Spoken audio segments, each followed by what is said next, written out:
লিল্লাহিল ওয়াহিদিল কাহ্হার। আমার আল্লাহ আওয়াজ দিবে, দুনিয়ার বাদশা রাজারা কই, ও টাকার বাহাদুরেরা কই, ও নারী গাড়ির পাগলেরা কই, আয় দুনিয়াতে বাহাদুরি কম করো না, আজকে আমি মালিকের আদালতে দাঁড়াও, আমার সামনে দাঁড়াইয়া জবাব দাও, আজকের হাসরের ময়দানের রাজত্ব কার? আমি মাওলার আদালতে কারো বাহাদুরি চলবে না। আল্লাহ পাক এমন কঠিন আওয়াজ দিবেন, হাসরের ময়দানটা থরথর করে কেঁপে উঠবে। ওদিকে সূর্যের গরমে গুনাহগারের মাথার মগজগুলো টাস টাস করে ফেটে যাবে, গুনাহগারগুলোর কান্নার আওয়াজ, চোখের পানি শেষ, রক্ত পড়া শুরু হয়ে যাবে। ও আমার বেনামাজি বাবারা, ও বেপরদাওয়ালা বাবারা, ও গুনাহগার বাবারা, মা বোনেরা, কয়দিন দুনিয়াতে বাহাদুরি করবা? চোখের সামনে কত লাশ আর লাশ, কই কত বাড়িওয়ালার আজকে কবরে পড়ে আছে, খবর নাই। কই ক্ষমতার দাপটওয়ালারা কই? ওরে ক্ষমতার দাপট দিয়াও তো জমিনে টিকতে পারলো না, দুনিয়ায় দাপট ঠেকাইয়াও টিকতে যদি না পারে, হাসরের ময়দান কত ভয়ঙ্কর হবে। কিয়ামতের ময়দানের কঠিন হালাত, যেই দিন মানুষগুলো উলঙ্গ দাঁড়াবে, নারীরা উলঙ্গ, পুরুষেরাও উলঙ্গ দাঁড়াবে। হাসরের ময়দানে সূর্যের গরম, অন্যদিকে জাহান্নামের কঠিন আওয়াজ, আর জাহান্নাম চিল্লায় বলবে, ও আল্লাহ, বেনামাজি গুলো কই, বেপরদাওয়ালারা কোথায়, গুনাহগারেরা কোথায়, আমার পেটে দাও, আমি জাহান্নাম আগুন দিয়া ওদের খেয়ে ফেলতে চাই। ও আয়েশা, ওই হাসরের ময়দানে আমার আল্লাহ রাগান্বিত হয়ে যাবেন। দুনিয়াদার গুনাহগার বাহাদুরদের দিয়ে তাকাইয়া আল্লাহ রাগান্বিত কুদরতি আওয়াজ দিবেন, লিমানিল মুলকুল ইয়াউম লিল্লাহিল ওয়াহিদিল কাহ্হার। আমার আল্লাহ আওয়াজ দিবে, দুনিয়ার বাদশা রাজারা কই, ও টাকার বাহাদুরেরা কই, ও নারী গাড়ির পাগলেরা কই, আয় দুনিয়াতে বাহাদুরি কম করো না, আজকে আমি মালিকের আদালতে দাঁড়াও, আমার সামনে দাঁড়াইয়া জবাব দাও, আজকের হাসরের ময়দানের রাজত্ব কার? আমি মাওলার আদালতে কারো বাহাদুরি চলবে না। আল্লাহ পাক এমন কঠিন আওয়াজ দিবেন, হাসরের ময়দানটা থরথর করে কেঁপে উঠবে। ওদিকে সূর্যের গরমে গুনাহগারের মাথার মগজগুলো টাস টাস করে ফেটে যাবে, গুনাহগারগুলোর কান্নার আওয়াজ, চোখের পানি শেষ, রক্ত পড়া শুরু হয়ে যাবে। ও আমার বেনামাজি বাবারা, ও বেপরদাওয়ালা বাবারা, ও গুনাহগার বাবারা, মা বোনেরা, কয়দিন দুনিয়াতে বাহাদুরি করবা? চোখের সামনে কত লাশ আর লাশ, কই কত বাড়িওয়ালার আজকে কবরে পড়ে আছে, খবর নাই। কই ক্ষমতার দাপটওয়ালারা কই? ওরে ক্ষমতার দাপট দিয়াও তো জমিনে টিকতে পারলো না, দুনিয়ায় দাপট ঠেকাইয়াও টিকতে যদি না পারে, হাসরের ময়দান কত ভয়ঙ্কর হবে। ওই দিন কেমনে বাহাদুরি করবারে মুমিন? এখনো সময় আছে, তওবা করে নাও, আমার আল্লাহর কাছে মাথা নত করো রে বাবা। তোমার আমার মতো যুবক স্কুল কলেজে পড়ে, জেনারেল লাইনে পড়ে, চাকরি করে, ব্যবসা করে, নামাজির অভাব নাই। বলো বাবা তুমি কেন পারবা না?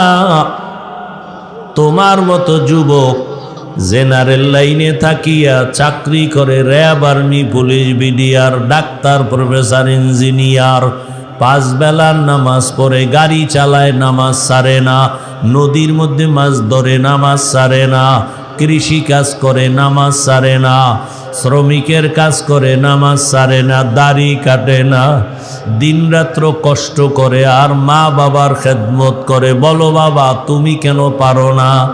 দাড়ি কাটলে দুনিয়ার তো কোনো লাভ নাই, নামাজ ছেড়ে দিলে তো দুনিয়ায় কোনো লাভ নাই। আজকে তুমি যার পেছনে ঘুরিয়া দুনিয়ার লাভের আশায় নামাজ বাদ দিছো, দাড়ি কেটেছো, এদের খবর নিয়ে দেখো, স্বার্থে আঘাত লাগলে আর তোমাকে চিনে না।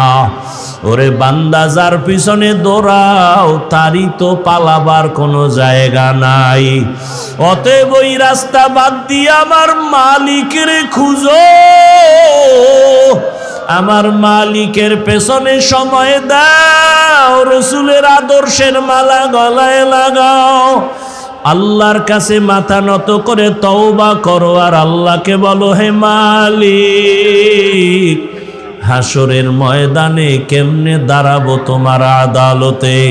দুনিয়াতে সূর্যের গরম সহ্য করতে পারি না, মশার কামড় সহ্য করতে পারি না, দুনিয়াতে একটা বেতের বাড়ি সহ্য করতে পারি না। ওরে গুনাহগারের যে আযাব, হাসরের ময়দানে গুনাহগারেরা জাহান্নামের আগুনে জ্বলবে, ওই আযাব কেমনে সহ্য করবা? আল্লাহর কোরআন মিথ্যা মনে করিও না রে বাবা। এখনো সময় আছে, চাকরি করো বাধা নাই, স্কুলে পড়ো, কলেজে পড়ো বাধা নাই, ব্যবসা করো বাধা নাই, নামাজ আদায় করো, মা বাবার দোয়া নাও, শিক্ষকের দোয়া নাও, উলামায়ে কেরামের পরামর্শ নিয়া নবীর আদর্শ মতে চলো, নামাজ ছাড়িও না রে বাবা। আল্লাহর কাছে তওবা করো, 2 ফোঁটা চোখের পানি ছেড়ে আমার মালিকের ডাক দাও, অন্তর দিয়া ডাকো আর বলো হে মালিক, দুনিয়াতে তো কম রং তামাশা করলাম না, দুনিয়ার পেছনে ঘুরিয়া দাড়ি তো কম কাটলাম না, বেপরদায় কম চললাম না, জীবনে বহু নামাজ ছাড়লাম রে আল্লাহ, আজকে থেকে আর নামাজ ছাড়বো না, বেপরদায় চলবো না, মা বাবাকে কষ্ট দিব না, শিক্ষকের দোয়া নিয়া, উলামায়ে কেরামের পরামর্শ নিয়া নবীর তরিকা মেনে চলবো, আর নামাজ ছাড়বো না, বেপরদায় চলবো না, দাড়ি কাটবো না। তওবা করার মতো যদি নিয়ত হয়, খাঁটি হাত, খাঁটি তওবার নিয়তে 2টো হাত আল্লাহকে দেখায়া দাও। আয় আল্লাহ আমাদের তওবা কবুল করে নেন, আয় আল্লাহ গুনাহমুক্ত জীবন দান করেন, তওবার উপরে মজবুত হইয়া চলার তৌফিক দান করেন, আমিন। এখন আমি যদি আপনাদের জিজ্ঞাসা করি, এই প্যান্ডেলে আপনারা কারা কারা আল্লাহকে ভয় করেন, যদি জিগাই, একজনও কি হাত উঠানো বাদ থাকবে? বরং কিছু চালাক পারলে পাও আলগি দিয়ে দিবে, যে আমরা হাত পাও মিলেই খোদারে ভয় করি। অথচ এখানে অনেক আল্লাহর গোলাম বসে আছে, আজকে ফজর পড়ে নাই, জোহর পড়ে নাই, আসর পড়ে নাই, মাগরিব পড়ে নাই, এশাও মোনাজাতের পরে সোনাবন্ধের গান গাইতে গাইতে বাড়ি যাইয়া সারা রাত মোবাইলে জেনা করবে, ফজর পড়বে না। এও কয় আমি আল্লাহরে ভয় করি। আর আমি 5 বেলার নামাজ ঠিকমতো আদায় করে বলি আমিও আল্লাহকে ভয় করি। আপনি দাড়িটা কেটে বলেন আমি আল্লাহকে ভয় করি, আর আমি দাড়ি রেখে বলি আল্লাহকে আমি ভয় করি। আপনারা পর্দা লঙ্ঘন করে বলেন আল্লাহকে ভয় করি, আর আমি পর্দা রক্ষা করে বলি আমি আমার আল্লাহকে ভয় করি। আপনি হারাম খাইয়া বলেন আল্লাহকে ভয় করি, আর আমি হালাল পন্থায় উপার্জন করে বলি আল্লাহকে ভয় করি। 2 ভয় কি সমান? আমি বলবো আপনার ভয় আসলে ভয় না। একজনের সাপ দেখলে বড় ভয় পায়, সাপ ভয় পায়, তার মানে কি সাপ ধরবে? কথা বলেন না কেন? সাপ ধরবে? সাপ ধরবে তো দূরের কথা, আসলেই যদি কেউ সাপরে ভয় পায়, ওই বান্দা সাপ ধরবে দূরের কথা, সাপ যেখানে থাকবে সেখানেও যাবে না। কেন? সাপেরে কি ভয় পায়। জমিনের মধ্যে সন্তান মা বাবাকে ভয় পায়, প্রমাণ বলে সন্তান মা বাবার সামনে কখনো অন্যায় করে না, শাস্তির ভয়ে, পিটার ভয়ে, বেতের বাড়ির ভয়ে। একটা ছাত্র শিক্ষকের ভয় করে, প্রমাণ বলে শিক্ষকের সামনে ছাত্র অন্যায় করে না, কেন? বেতের বাড়ির ভয়। ঠিক আমার আল্লাহর জাতের কসম, এই জমিনে যেই মানুষ আমার আল্লাহকে ভয় করবেন, গলায় ছুরি লাগাবে, দাড়ির মধ্যে অস্ত্র লাগাবে না। हर के दारन खौफे हकदार दिल मदगम, हर के दारत खौफे हकदार दिल मदगम, जन्नतुल मअवा देहद उरा मकाम जुज़बा हक़ची ज़े मखाज़ इंसुजा फजले उआ मस्ते दर जुमला जहां।